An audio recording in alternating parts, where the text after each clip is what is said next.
A reading from the Gospel according to Matthew. Now when Jesus had come into Peter's house, he saw his wife's mother lying sick with a fever. So he touched her hand, and the fever left her. And she arose and served them. When evening had come, they brought to him many who were demon-possessed, and he cast out the spirits with a word and healed all who were sick, that it might be fulfilled which was spoken by Isaiah the prophet, saying, He himself took our infirmities and bore our sicknesses. The Gospel of the Lord.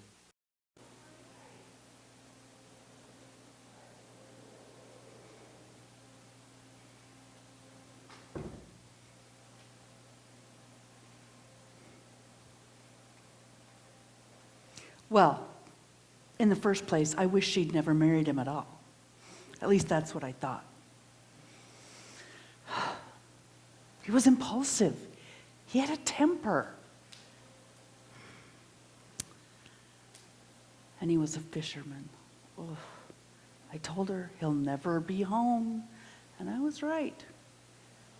I didn't even know his family. I mean, I'd met his father, Jonah, once. Now, back in my day, as I'm sure you're aware, marriages were arranged. The families probably knew each other better than the couple getting married. I had cares and concerns that I needed answered. But not my daughter. It wasn't going to work that way for her. She fell for him the first time she saw him.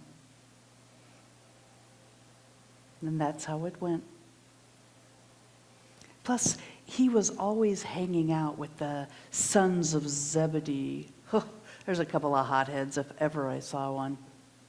And then she came and told me that he was going to be a fisherman. And I said, oh, he'll never be home. And I was right. But don't get me wrong, there's nothing wrong with being a fisherman. They're hard workers. Their income is fairly regular, so I knew my daughter wouldn't starve, but the idea. And they were kind of a rough bunch, always talking about how they were going to revolutionize the fishing industry, and they were going to have the best fishing enterprise in the Sea of Galilee. That didn't happen. But I accepted it. It was okay with me. And I thought back to how impulsive my husband had been at that age. But I didn't have him to talk to about any of this. He had died a few years earlier when a plague ravished our village.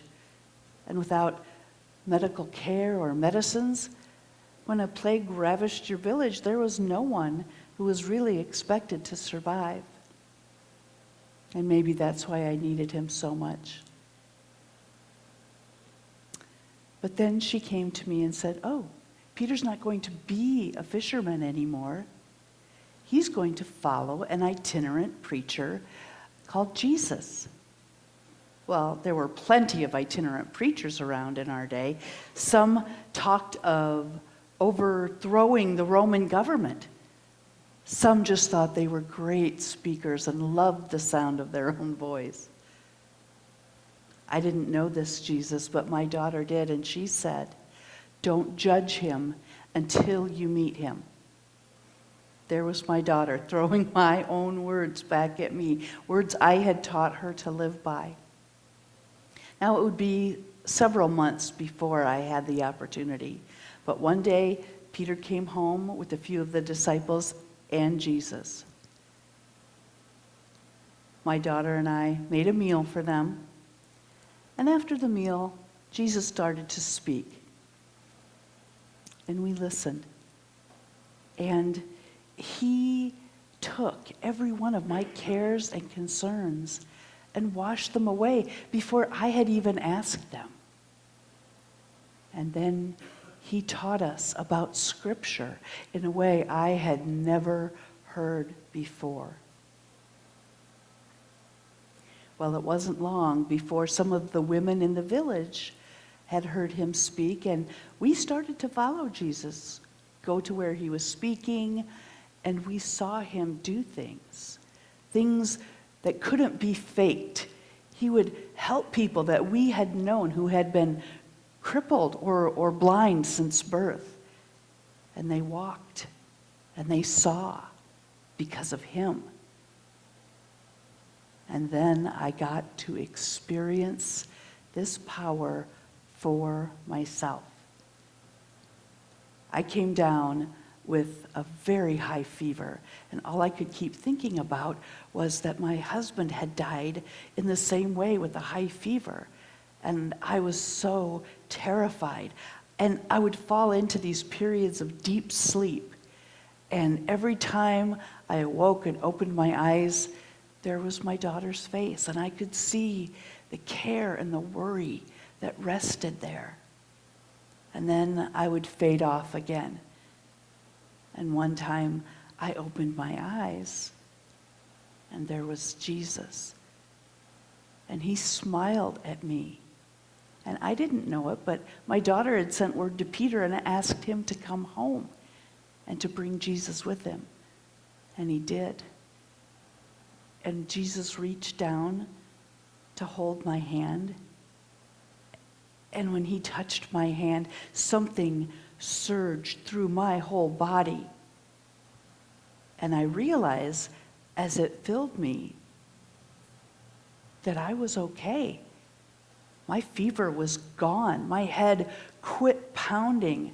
I felt refreshed and strong. And I sat up and I didn't know what to do to thank him. So I did the thing that I knew. I cooked for him. And I'll tell you something, that meal, that night, was one of the best meals I ever made. At least, if you ask me. And I was at peace, and I was happy, and with good reason, because we didn't know what was going to happen. We didn't know that shortly he would be arrested and killed. And then we didn't know what to do. We were frightened. And Peter sobbed and sobbed and kept saying that he had denied Jesus. But we didn't know what he meant. And then on Sunday, he and some women went to the tomb, and it was empty. The body was gone. We had no hope left. And we hid till the day Peter burst through the door and he said, "He's alive, I've seen him." And pretty soon we saw him too, and we knew all our hope had been restored. He was alive. He is alive. And I can see him on the face of every person sitting here. Trust him. Follow him. Because Peter was right. He is the one we have been waiting for.